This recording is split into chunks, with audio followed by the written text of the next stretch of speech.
Hello and welcome to Sports Room. I'm Anirudh Madhavan and with me is veteran journalist Ayaz Memon. On today's episode, we'll discuss the just concluded second match between India and England. And so Ayaz, India winning at home, everything back to normal? Well, I mean, yes, but listen, I don't think that, the psychological advantage which England got after winning the first test has been surrendered completely. Yes, India have drawn level, so, it's going to get more difficult for England to kind of, compete at the same level going ahead. But I think they've done, even in defeat, they've come out with a lot of brownie points.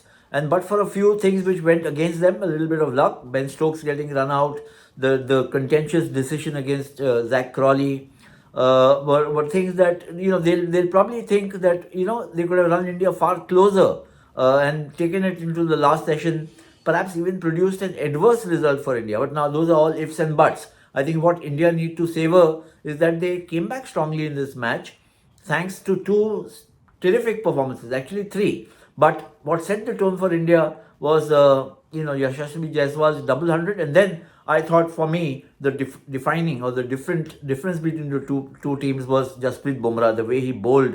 Every time India needed a wicket, he got a wicket, and it was his bowling in the first innings where England looked like they might run up a fairly big score to bowl them out for 253, and then again in the second innings when they were going in many ways going with some frenetic hitting, running India close, it was Bumrah who came back apart from Ashwin.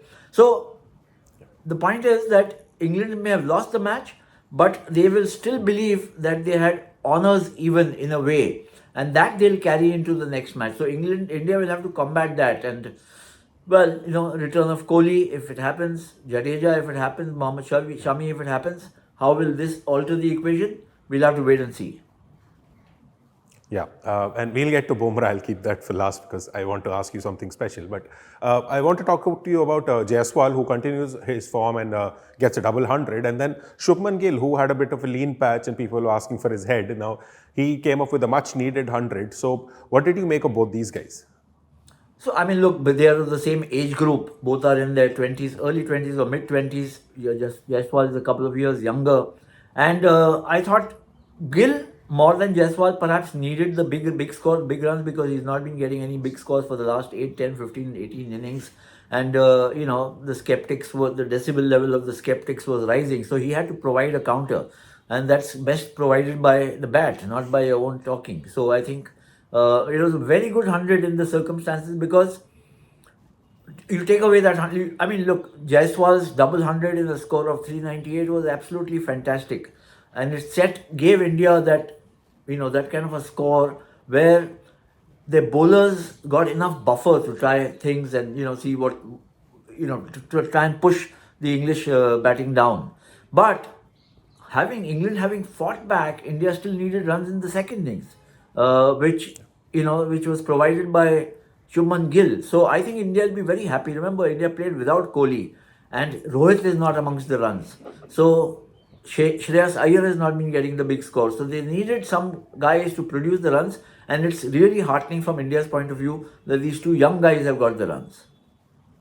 Yep. And lastly, we come to Jasprit Bumrah, who for me personally was the hero of the match.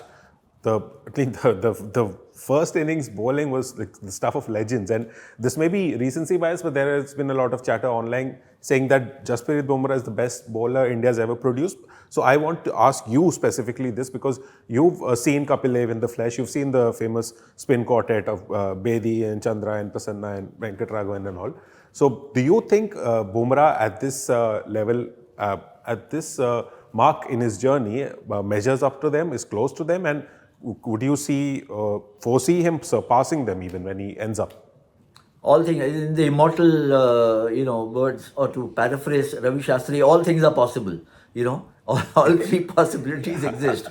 Look, I think the great quality of Bumrah is consistency, is sustained hostility, sustained wicket-taking ability. So it's not that he's got, a 6-wicket haul in this match, and then again he's picked up some more in the second innings, and then next match you don't know whether he'll get even a couple of wickets. That's not the Bumrah story, as we know. Yeah. Bumrah has been consistently getting wickets in every format, wherever he's played, at home or away.